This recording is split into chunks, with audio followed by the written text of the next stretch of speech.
Well, I cannot think of a better guest to talk to about climate finance than Tom Steyer. Tom is obviously a successful investor, a philanthropist, the 2020 Democratic presidential primary candidate, and he's recently launched Galvanize Climate Solutions. Tom Steyer, welcome back to the Climate Pod. Hi, it's nice to see you again. Well, we're here to talk about COP26 and Finance Day. And we know that the goal of COP26 Finance Day is to mobilize public and private flows at scale for mitigation and adaptation. So what do you hope is achieved at COP26 in regards to climate finance?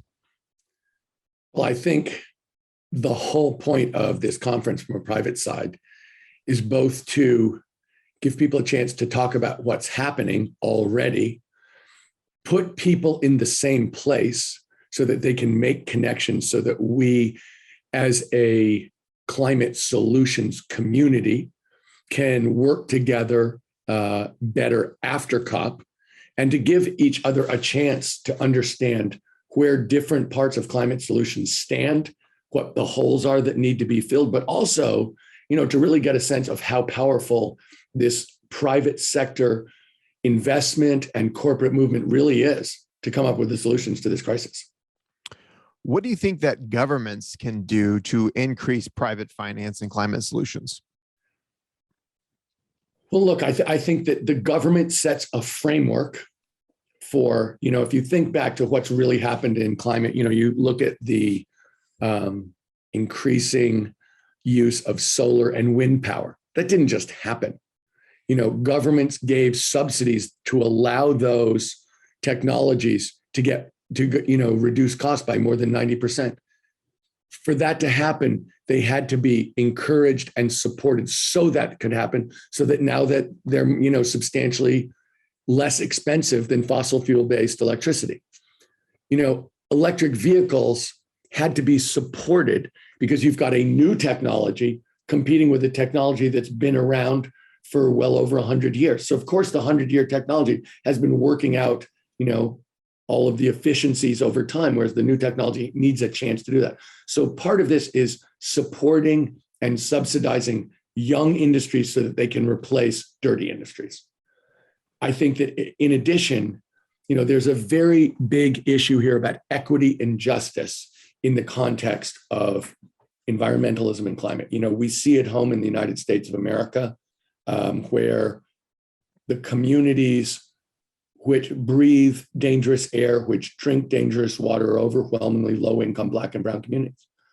And so it's absolutely critical in coming up with policies to deal with pollution and to deal with climate that we're prioritizing those communities, that people from those communities are leaders and are, in fact, part of the, shaping of the policy itself. If that doesn't happen, and that's something that the private sector traditionally can't do, or doesn't do, or chooses not to do. If that doesn't happen, then you get the wrong policy, and from a political standpoint, it's dramatically unfair. Well, that's true in the globe as well as in the confines of the United States of America. If you look at, we're talking about Glasgow. If you look at one of the biggest issues about Glasgow, it's the issue about the countries whose people and whose businesses have traditionally not contributed in any substantial way to our climate crisis are the same countries where their citizens are suffering disproportionately. And so the countries which have done the bulk of the pollution, aren't, in many cases, the human beings aren't having the same, dramatic negative impacts that our countries are. Addressing that kind of equity and justice, both within the United States and in the broader context of the globe, is absolutely critical from a government standpoint. And let me say this, we're going to be looking at global solutions.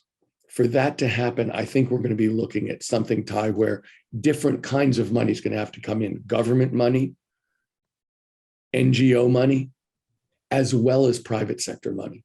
And so we want, we're looking very much for that kind of blended approach where you take advantage of the advantages of the private sector, the entrepreneurship, the creativity, the competitiveness, the drive, but have it in the context of having to solve a specific problem in conjunction and in cooperation with governments and NGOs.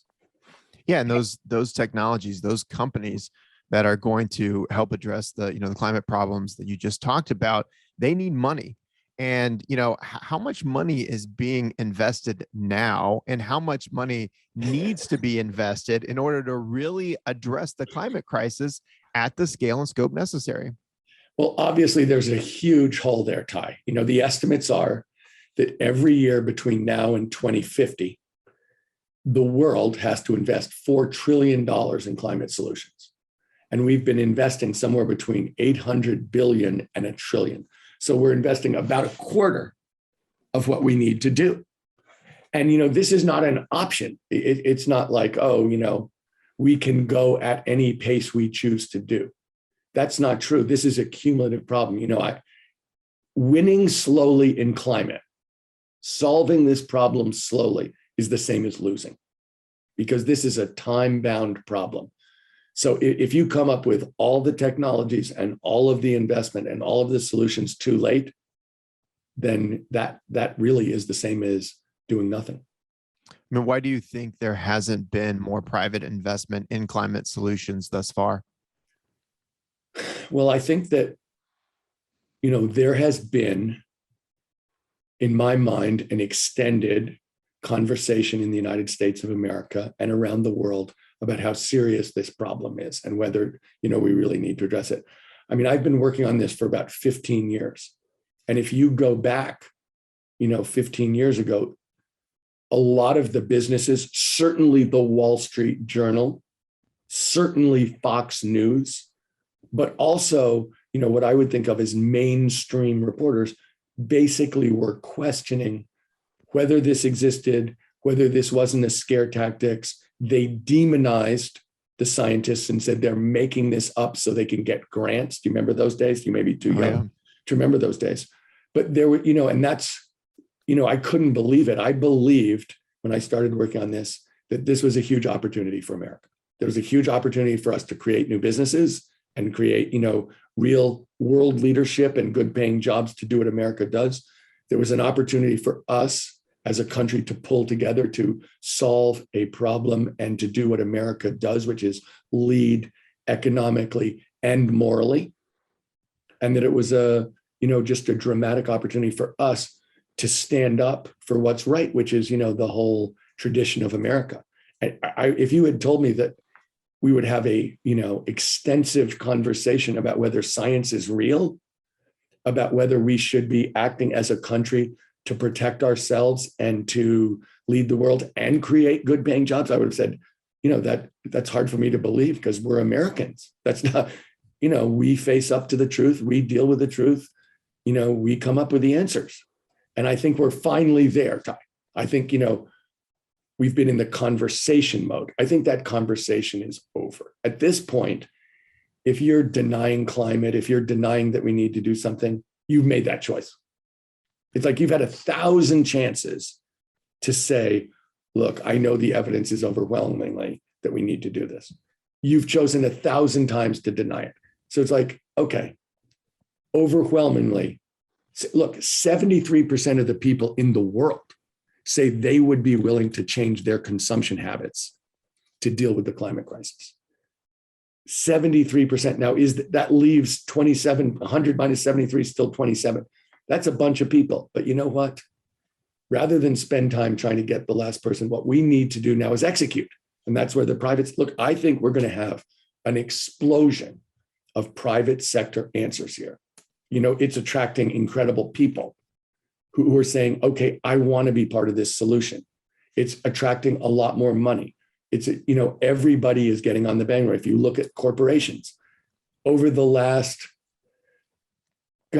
year and a half in the United States of America, you're seeing massive changed attitudes of some of the big corporations who were huge, opponents of this change. GM went from suing the state of California because we had too stringent mile per gallon rules to saying they're going to be producing 100% EVs. JP Morgan went from being the biggest lender to frontier oil and gas, exploration to saying that they were going to run their loan book according to the Paris Accords. Those are two huge, over 100-year-old, iconic American corporations, basically flipping completely. And I think that's, I could go on and on, but that's emblematic of where we are, because I think shareholders won't put up with it. I think that young people are not going to go to work for companies that they believe are destroying the world.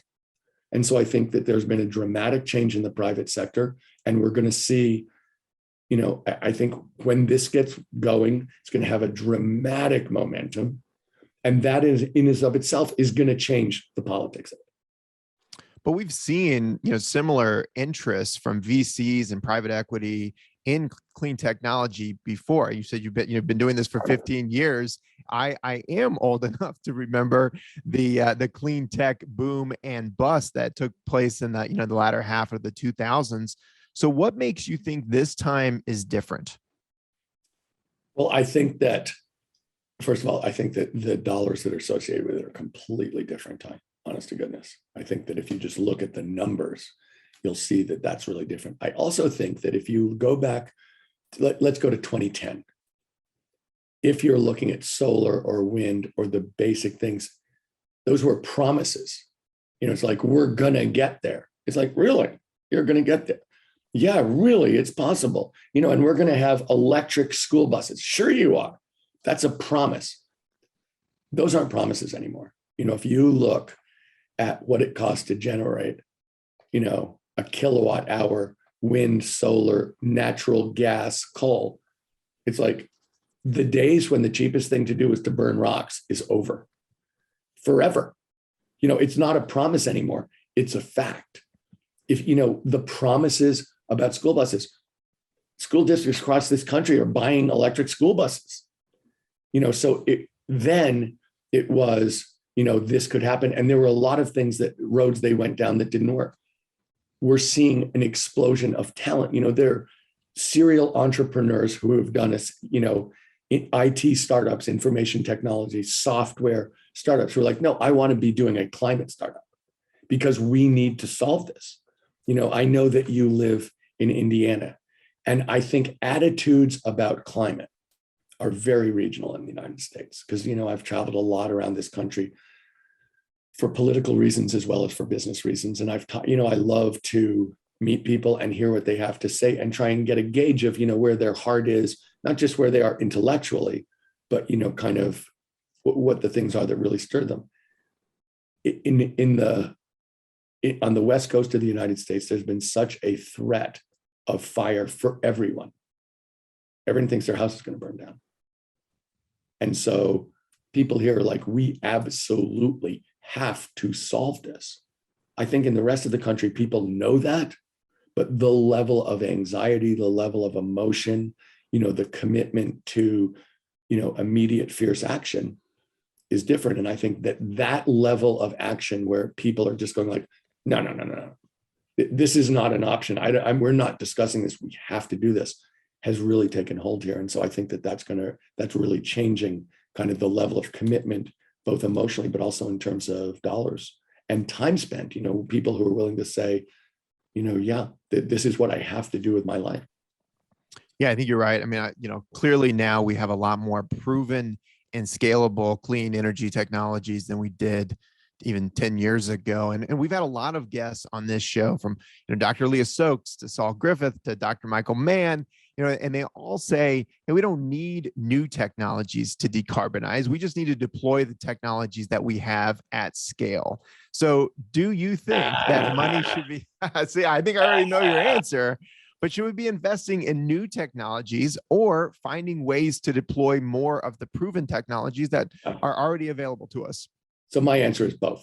Look, we're setting up Galvanize Climate Solutions, an investment company to invest comprehensively across the board. So in seed round financings of startup companies that are just ideas, we also want to do international major project finance to build, if you think about what has to happen, here's a very simple statistic. In 2050, India needs 8 times more electricity than it has now. If you build coal plants, those are 40-year decisions. Therefore, what gets built really matters. And it's not just India. There's a lot of the world where we need a lot more electricity, and it's going to get built. And the question is, what is it going to be? So when people say, oh, we have all the technology we want, it's like, yeah, I guess that's theoretically true. But in fact, in order to get this done, we're going to need a lot of new stuff. And, is that improving, electricity generation and storage in a clean way? Yes. Is that entrepreneurship and change? Yes. By the way, we don't have a grid that can take the, wind and store and solar and storage that, we're talking about. So if you think this is going to happen without changing the grid and new systems to control the grid and make it more interactive with a lot more information, then I would say that is new technology that needs to be invented.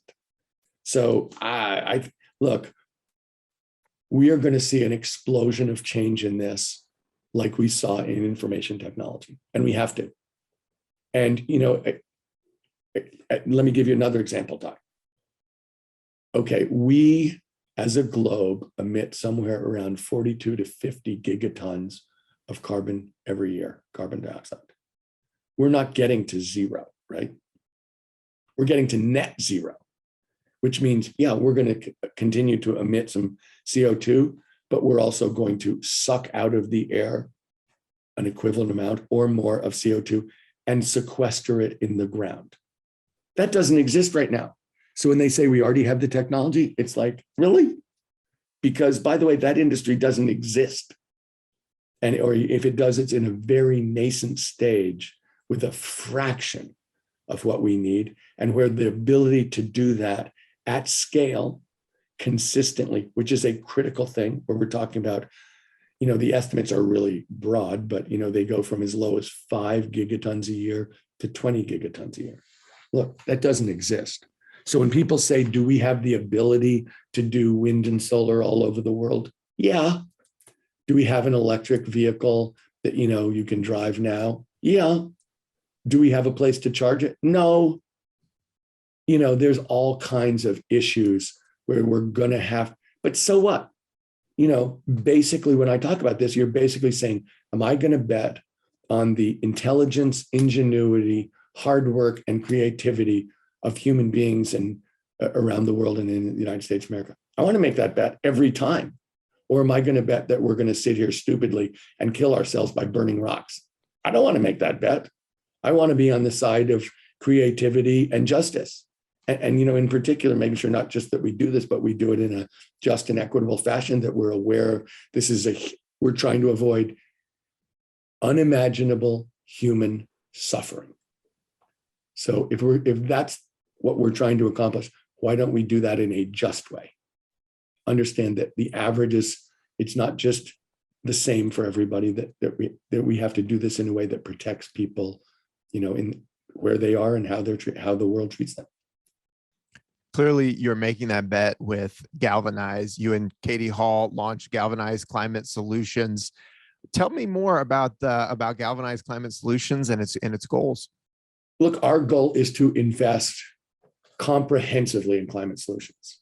So that's the first thing. I think a lot of people are doing different parts of it. They're doing the startup, they're doing the project finance, we want to do it all. So that'll take a while to build. It's a whole bunch of different things. And you have to hire people who are experts in that, and you have to talk to people about how it's going to work. But we believe that the information from every part of that will inform each other. Second of all, that's all we're doing. We're never going to say, Ty, we can't do what you're talking about because it's going to piss off our oil company clients. Those words will never come out of our mouth. We are going to be purpose-driven, mission-driven, with no conflicts. This is what we're here to do. That's the second thing. And the third thing is, we're really talking about what we've described as movement capitalism, the idea that we're going to use the power of the private sector to get this done, but we're not going to do anything that isn't contributing to solving this in a meaningful way. And so we're going to try and coordinate and cooperate with other investors. We're going to try and coordinate and cooperate with corporations and NGOs and policymakers, because this is about information around. That's why Glasgow is going to be so helpful, because it's a chance for people to meet each other, to understand where they are, to talk about what needs to happen, because no one's solving this by themselves. If we solve this, we will solve this as a society. If we don't, if people think this is going to get solved somewhere behind closed doors with a bunch of CEOs, or behind closed doors with a bunch of senators, I say that's baloney. That's never going to happen. We are going to choose to do this together, or it won't get done. What do you think limited partners are looking for when choosing which funds to invest in? Is it purely high returns, or is it social responsibility, or something else? Well, I think that every investor is different. I think that, in fact, high returns and scalable impact are going to go together. You think about a global problem. If you're going to have a global impact, that implies a pretty big company. That implies creating something that, really does something in the real world that matters. And if you create companies like that, you create good returns. And I think that, this is a huge, I was saying that we're $3 trillion short in investment. That means there should be places in there that have very high returns on capital. We as a company have said that we're going to take a quarter of the money and then give it back into the climate and climate justice communities, because they're going to, we feel like it's really important. There are going to be parts of this that aren't business, that are necessary but not business. And we want to make sure people understand that we're doing this to be part of the community, to get this done in cooperation with other parts of the community. But do I think that this is a huge investment opportunity? Absolutely it is, because Ty, it's not a question of whether we have to get this done. We have to get this done. The question is how best, how fast, and in a way that is, enduring and sustainable. We can't solve this in a way that creates other unintended consequences. We are going to have to do this in a thoughtful way that makes sense in the natural world. Yeah, when you and I first spoke on the Climate Pod last year, we actually talked about the climate crisis as being maybe the worst market failure, and that's my concern, and I want to know if you are also concerned about the private sector's ability to actually do what's right for the planet. And I mean, I think we can probably agree that much of the ecological mess that we're in today is due to the fact that private motivations have been to maximize private wealth. So what makes you think that the private sector will actually act in a way that maximizes social value? Well, I think that part of that is just the framework that governments put in. When you say, do I think government's necessary? Absolutely, I do. Do I think that it's going to be necessary for governments to support the good stuff and tax the bad stuff or forbid the bad? Absolutely, I do. I'm not somebody who thinks somehow that capitalism exists in a state of nature. That's baloney. All markets are created by people with rules in them, and having rules that incent the right behavior are incredibly important. But I think the other thing that's true, and this is true, is to operate successfully in society, you have to have, you have to behave legally, but you also have to have social assent. If everybody in the world believes that you're doing something really terrible, it stops somehow. And so I think to a large extent, this is about what we need to do together, and an awareness of that, and an awareness that we can do it in a way that's good for everybody. And so that's why I'm really believe strongly that in the justice and equity part. That's why I've always felt that if you want to do climate policy, you have to start with environmental justice and people from that community being part of the leadership, because otherwise you're not going to have that social coherence. Look, the high ambition coalition in the world consists of the most developed countries and the countries that haven't contributed a lot of CO2 emissions, but are the most vulnerable companies. And having that kind of coalition and cooperation is going to be critical. So I believe, capitalism, look, it can run amok. And, obviously it's done some great things and it's had some very dramatic unintended consequences, which we're dealing with right now. And so I think that we're going to have to be open-minded and smart about making sure that those frameworks are in place, or else you're right, people will push us right over the edge that they brought us to. I mean, speaking of that framework, and I'll wrap it up because I know you've got to go, but are you concerned by what's happening in Washington right now? Are you worried that Congress isn't going to step up and really pass the much needed climate legislation and President Biden's Build Back Better plan? Look, we don't need a single Republican vote to pass both the bipartisan infrastructure bill or the reconciliation bill. And I believe strongly that everybody knows that it is critical for us to get both. Now, having said that, what goes into the reconciliation package is very much, up in the air on a day-to-day basis, and we can see it. And, there's private negotiations and public negotiations going on. But do I believe that there will be a reconciliation package passed and that it will include important, positive climate elements to it that will enable us to go forward in the way we need to? I do believe that. Is that an 100% certainty? Of course it isn't, but I strongly believe that the need for that bill is so high, both in terms of policy and politics, that will come together. And, it's a messy, they always describe it as sausage making. A friend of mine in DC said, the way big bills get passed is nobody gets everything they want. Everyone's upset. They end up hating the bill, then they vote for it, and later it's a huge accomplishment. And that's what I expect here. Well, it is always such a pleasure to speak with you, and I'm looking forward to watching Galvanize Climate Solutions invest in and help grow the technologies that are going to lead to a just and equitable transition to a more sustainable future. Tom Steyer, thank you again for joining the Climate Pod. Right on, Ty. Nice to see you.